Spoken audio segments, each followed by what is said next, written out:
Bonjour les amis et bienvenue sur ActuPV. Aujourd'hui, nous allons parler de la Guinée et puis d'un triste événement qui s'est déroulé dimanche, le 1er décembre 2024. Donc, une triste information donc, qui s'est déroulée à Zéro Corée, donc au sud de la Guinée.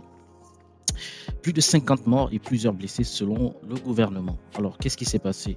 Pour vous mettre en contexte, c'est qu'il y a eu un match de football organisé, je vous dirai pourquoi, entre les équipes de l'AB et ceux de la ville de Zéro Corée. Et donc, à la suite du match, il y a eu, on va dire, une bagarre qui a vraiment dégénéré parce qu'il y a eu plus de 56 morts. Dans les communiqués, le gouvernement guinéen a fait un communiqué, ils ont parlé d'une bousculade, mais pour ceux qui connaissent un peu la situation savent que c'est plus qu'une bousculade. Voilà, donc sans plus tarder, je vais commencer. Pour cela, j'ai deux articles. Donc j'ai pris un article d'un site local guinéen, puis j'ai retrouvé un autre article dans Le Monde qui parle du même sujet, donc de l'événement. Donc on commence par l'article local africaguinée.com. Donc drame au stade de Zéro Corée, plus de 50 morts et blessés selon le gouvernement. Ah, il y a des gens qui ont... Ouais, c'était une bagarre. Le gouvernement guinéen a publié ce lundi le bilan provisoire de l'incident tragique survenu au stade du 3 avril de Zéro Corée lors d'une finale d'un tournoi doté du président Mamadi Doumbouya. Alors ça donne un peu l'information. Donc ils ont fait un tournoi qui est doté du président d'intérim Mamadi Doumbouya. Donc c'est toujours comme ça. Voilà, et puis selon les autorités, 56 personnes ont trouvé la mort à la suite de la bousculade survenue dans les derniers instants du match. Le gouvernement a présenté ses condoléances tout en promettant que les enquêtes seront ouvertes pour situer les responsabilités. Donc le gouvernement dit que c'est une bousculade survenue à la fin du match. Et puis, qu'est-ce que vous en pensez déjà?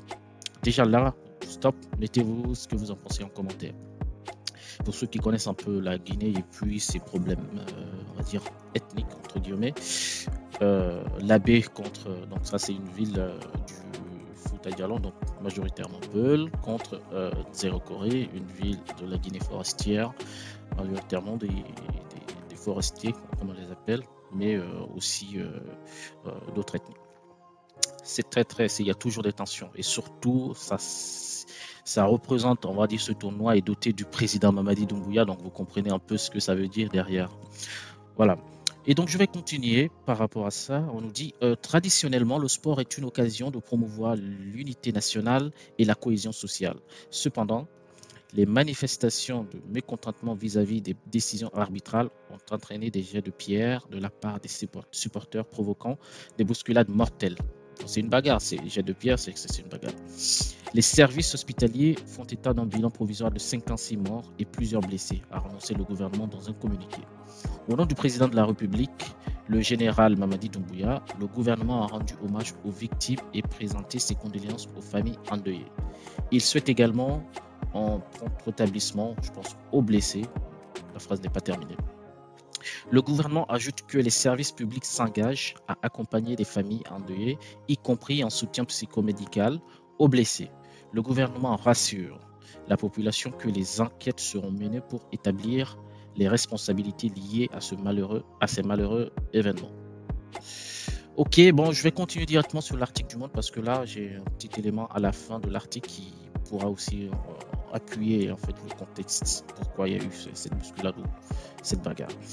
Donc sur Le Monde, le même titre, Guinée, au moins 56 morts dans des bousculades entre guillemets mortelles, lors d'un match de football selon le gouvernement.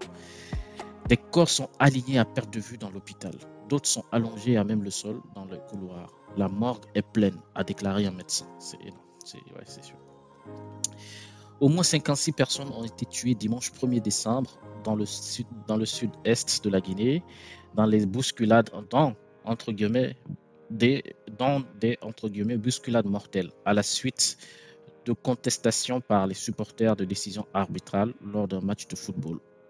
Lors d'un match de foot, a déclaré lundi le gouvernement dans un communiqué. Le Premier ministre a confirmé que des victimes sont enregistrées. Des supporters en colère ont aussi vandalisé et incendié le commissariat de la ville selon des témoins. Donc, est-ce que c'est une bousculade ou c'est plutôt une révolte? Voilà. En fait, quand les gens sont en colère et qu'ils veulent, ils trouvent tous les moyens pour exprimer ou évacuer cette colère. Voilà. Et donc, Donc c'était peut-être le catalyseur, ce match-là. Les manifestants, donc ça c'est un truc que j'ai déjà lu, je ne vais pas relire. Bahouri, Premier ministre de Guinée, a réagi sur X. Le gouvernement déplore les incidents qui ont émaillé le match de football entre les équipes de l'Abbé et Zéro-Corée cet après-midi à Zéro-Corée. Lors de la bousculade, des victimes sont enregistrées. Les autorités régionales sont à pied d'œuvre pour établir le calme et la sérénité au sein de la population.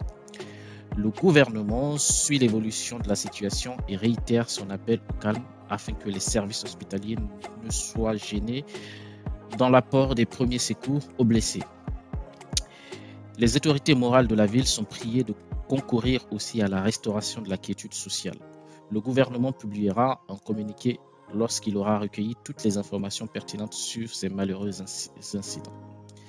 Voilà ce qu'il a dit. Donc ça, c'est ce que j'avais lu tout à l'heure. Voilà, j'étais là. De tels tournois prolifèrent ces dernières semaines en Guinée, dans ce qui est perçu comme étant des soutiens à une éventuelle candidature de M. Doumbouya à la prochaine présidentielle. Voilà.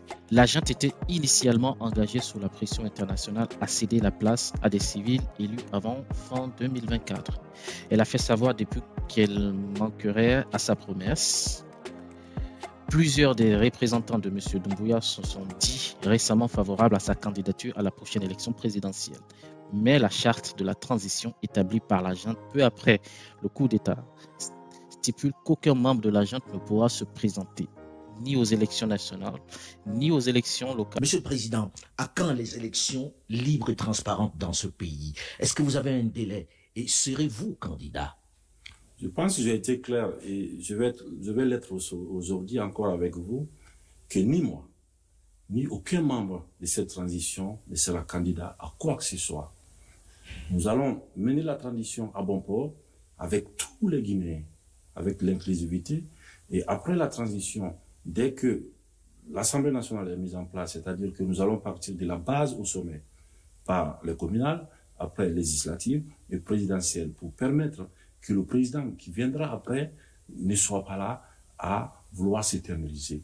Car le peuple n'acceptera plus jamais qu'on personnalise la chose publique. Qu'est-ce que vous en pensez, les amis? Est-ce que c'est pas ça, le ras-le-bol des populations? Et puis, ça a explosé. Parce que le tournoi, il a été fait au nom du général Mamadi Doumbouya. En fait, c'est un peu un soutien pour qu'il présente sa candidature aux prochaines élections. Là, en fait, il y a beaucoup de millions qui sont déversés à certaines associations qui se disent des associations pro-guinéennes, mais en réalité, ce sont eux qui détruisent le pays, la Guinée. Donc, qu'est-ce que vous en pensez? Les autorités avaient assuré à la fin de septembre que tous les scrutins devaient concourir au retour de l'ordre constitutionnel se tiendrait en 2025. Elles ont présenté à la fin juillet un avant-projet de constitution avec l'objectif de le faire voter par référendum avant la fin de l'année. Mais aucune date n'a encore été arrêtée pour soumettre à la population ce texte rejeté par les principaux partis d'opposition et les organisations de la société civile. La junte cherche à faire taire toute forme de contestation interdisant les manifestations et les médias critiques. Nombre de dirigeants de l'opposition ont été arrêtés, mais mis en cause devant des juges ou poussés à l'exil. Au début de juillet, 2 responsables d'un mouvement citoyen dissous qui réclament le retour des civils au pouvoir ont disparu. Et vous savez de qui il parle. Les amis, qu'est-ce que vous en pensez? Dites-moi en commentaire ce que vous en pensez, pour surtout les Guinéens qui suivent cette chaîne, qu'est-ce que vous en pensez? Partagez la vidéo, abonnez-vous et commentez. Merci à tous et à très bientôt. Ciao, ciao.